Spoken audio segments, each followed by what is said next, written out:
Fala pessoal, aqui é o Eliel, sejam bem-vindos a mais um vídeo do canal e o assunto do vídeo de hoje é insegurança nos cães e como fazer um trabalho lento, gradual e seguro para a próxima virada do ano, ou seja, para os fogos.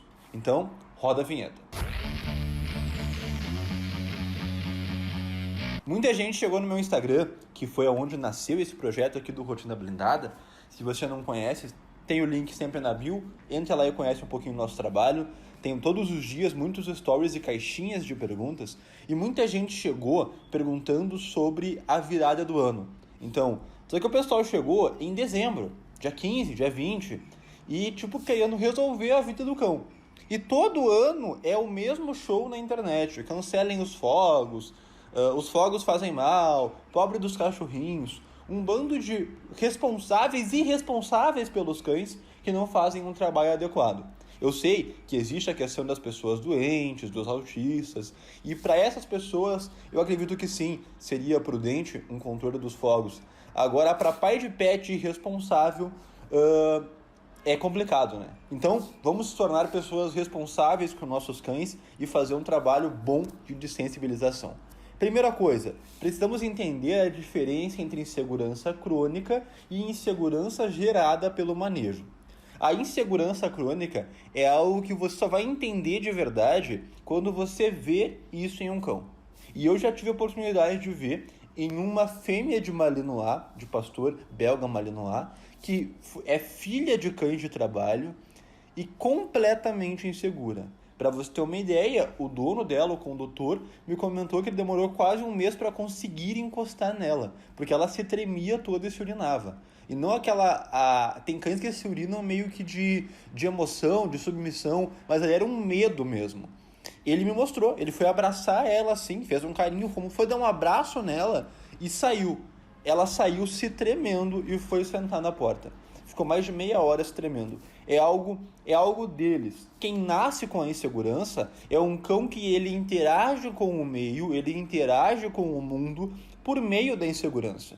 Então, por mais que você faça um excelente trabalho, esses cães eles podem reduzir essa insegurança, principalmente em alguns pontos que eles são inseguros. Mas isso não vem como você reverter esse cão e tornar esse cão um cão seguro. Mas para essa questão de fogos, dá para fazer um trabalho bem interessante. O segundo tipo de cão é o cão que ele cria insegurança pelo manejo. Tá? Uma coisa interessante é que os cães com insegurança crônica, eles podem despertar essa insegurança em algumas fases da vida. Então tem cães que eles já nascem assim desde filhotinho, tem cães que apresentam isso na idade do medo, que seria na troca de dentes ali um pouquinho para frente, e tem cães que apresentam isso mais chegando na fase adulta.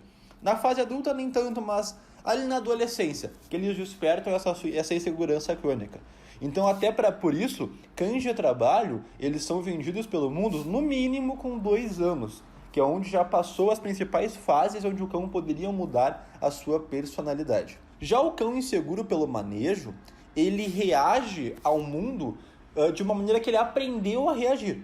Então, por exemplo, ele pode ter aprendido a reagir daquela maneira com fogos, com outros cães, com outras pessoas. E como ele reagiu de alguma maneira, em alguma fase da vida dele, ele reagiu assim e resolveu o problema, aconteceu que ele aprendeu a resolver os seus problemas assim, demonstrando medo.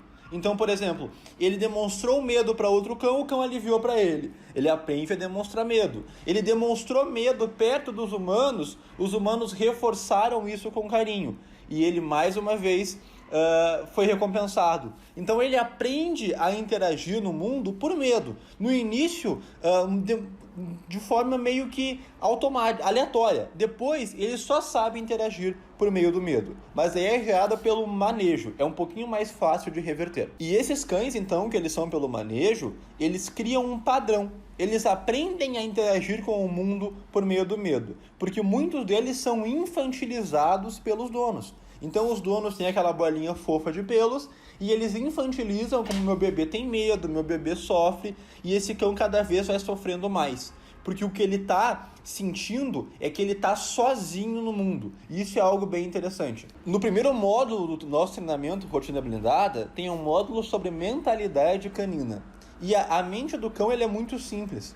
E uma coisa que as pessoas não gostam de aceitar é que o cão ele nasceu para trabalhar sendo liderado pelo ser humano. Nós estamos há 40 mil anos selecionando cães que trabalhem de forma coesa e tranquila com o ser humano. Só que para que essa relação seja tranquila, seja uma relação onde os dois ganhem, o cão tem que ser o liderado. E o cão, ele relaxa quando ele está à sombra de um líder forte. Um líder que ele percebe força, mas não força com ele. Não um líder que está submetendo o cão. O líder que eu falo nesse sentido é a pessoa que é responsável pelo cão. Uma pessoa que passa segurança para o cão. O cão que ele é infantilizado, que ele puxa na guia, que ele late para todo mundo na porta, ele se sente responsável pelo ambiente. E muitos cães se sentem responsáveis pelos próprios donos. Esse cão que ele late e ameaça agredir quem encosta no dono é porque o cão está sendo responsável pelo dono e não é de uma maneira positiva. É como se o dono fosse um recurso, um pote de comida, basicamente isso. E esses cães, eles se sentem sozinhos. E às vezes eles não têm nervos fortes para lidar com o mundo sem estar na sombra de um líder forte. Então, quando nós ajustamos o manejo desses cães, nós possibilitamos uma mudança no seu comportamento por meio da maneira que ele vê o mundo. Ele começa a estar na sombra de um líder forte e confiável. Ele tá dormindo no carro de alguém que ele confia, que sabe que ele dirige muito bem. Ele relaxa sobre a liderança dessa pessoa. E é por isso que o meu treinamento se chama rotina blindada. Porque por meio de uma rotina de exercícios, de manejo do cão, nós mudamos basicamente qualquer comportamento. E o que sobrar, a gente muda pontualmente. Mas então, como deixar o cão mais seguro e como fazer esse trabalho de fogos então? Primeiro, eu tenho que mudar a maneira como eu interajo com o meu cão. Se eu estou sempre infantilizando ele, tratando como um bebê, eu não posso reclamar que um bebê tenha medo de fogos ou que um bebê seja extremamente inseguro. E eu tenho que estar ciente que eu estou causando sentimentos muito ruins nesse cão, que esse cão nunca amadurece. E é muito bacana como eu vejo lá fora o pessoal com raças pequenas, Lulu da Pomerânia, Yorkshire, que são cães com uma caça bem alta, jogando bolinha no parque. Uma atividade de caça. A caça, ela amadurece os cães. Os cães tendem a ver o mundo de uma maneira mais tranquila. E eu posso deixar um cão tão focado na caça, na bolinha, no mordedor. Na bolinha eu gosto bastante, para cães que não vão trabalhar a proteção, porque eu acostumo ele a se afastar e a voltar, se afastar e a voltar. Ele vai ganhando mais território, ele vai crescendo a sua confiança. Então a primeira tarefa é fornecer atividades que amadureçam o cão. Longas caminhadas, sem puxar a guia, andando ao lado. Para isso tem um treino, né?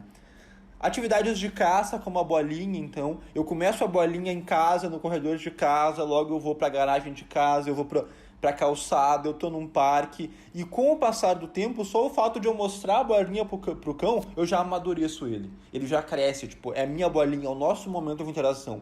Eu consigo desenvolver uma comunicação e uma obediência muito sólida com a bolinha, que eu posso usar em vários cenários para lidar, inclusive com insegurança e inclusive com agressividade gerada por insegurança em alguns cães. Eu vou oferecer para o cão uma rotina, primeiro eu vou ensinar a obediência básica, né? Então senta, deita, fica e vem. Para facilitar, eu já ensino o comando banheiro e eu vou ensinar para o meu cão esses comandos, porque eu vou estar desenvolvendo uma comunicação com ele, onde ele percebe que eu mando, ele obedece. Eu sou o líder, ele é o liderado. Logo, ele me vê com mais força e sendo alguém mais digno de ser seu líder. E se eu sou um líder digno, que não é um líder agressivo e nem nada, o cão tende a relaxar. E aí eu vou finalizar esse trabalho investindo em uma caixa de transportes. Eu acho que todo cão deve ter uma caixa de transportes. Já tem vídeo no canal aqui falando sobre isso. A caixa é a toca do cão. E os cães são animais de toca, eles relaxam na toca. Ou seja, eu vou acostumar o meu cão a relaxar na caixa, ele passa longas horas na caixa. Claro, se eu quero que o meu cão passe muito tempo numa caixa, eu tenho que fornecer atividades físicas quando ele não está na caixa, né? Para ele relaxar sem estresse. Mas eu posso fazer um trabalho de caixa de transportes que o cão vai relaxar. Ele entra na caixa e ele desliga. E eu vou usar a caixa nos fogos de artifício no final do ano. E para facilitar ainda mais, eu vou fazer algumas sessões de sensibilização ao longo do ano. Eu vou comprar bombinhas, aquelas que você joga no chão e estoura. Eu vou botar um celular baixinho no início com sons de fogos, tiros, gritos. E eu vou aumentando esse volume enquanto o cão está comendo. Na hora da alimentação, ele vai começar a ouvir esses sons e esses sons vão aumentando.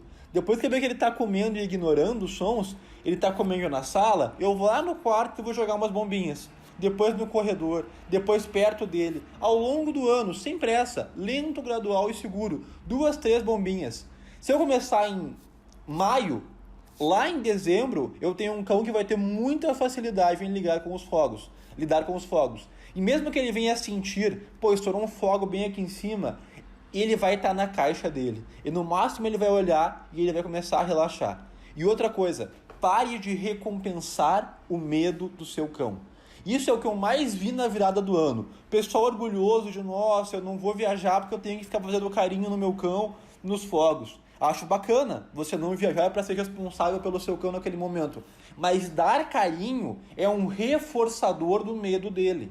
Até teve um aluno que comentou que quando ele era criança, se tentassem acalmar ele, ele chorava mais. E se ele não soubesse, se ele tivesse de boa e começasse a acalmar, ele também chorava. É muito isso com os cães. Ou seja, pare de recompensar o medo do cão com carinho. Você não vai acalmar ele, você vai piorar a situação.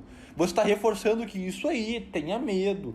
Eu gosto que você tenha medo nesse cenário. Eu não quero isso. Então, nesse cenário de fogos, o meu cão vai estar na caixa, eu vou estar ali pelo quarto com a minha família, ignorando completamente ele. Para facilitar, meia hora antes, 11h30, eu levo ele, dou o comando de higiene, fez o xixizinho dele, fez o cocôzinho se for o horário, volta para a caixa e vai relaxar ali naquele ambiente. Com certeza, seguindo esse roteiro de parar de punir ou recompensar o medo, ter uma rotina madura para o seu cão, se tornar um líder confiável e acostumar ele com a nova toca dele, que é a caixa, você vai lidar muito melhor com a insegurança do seu cão.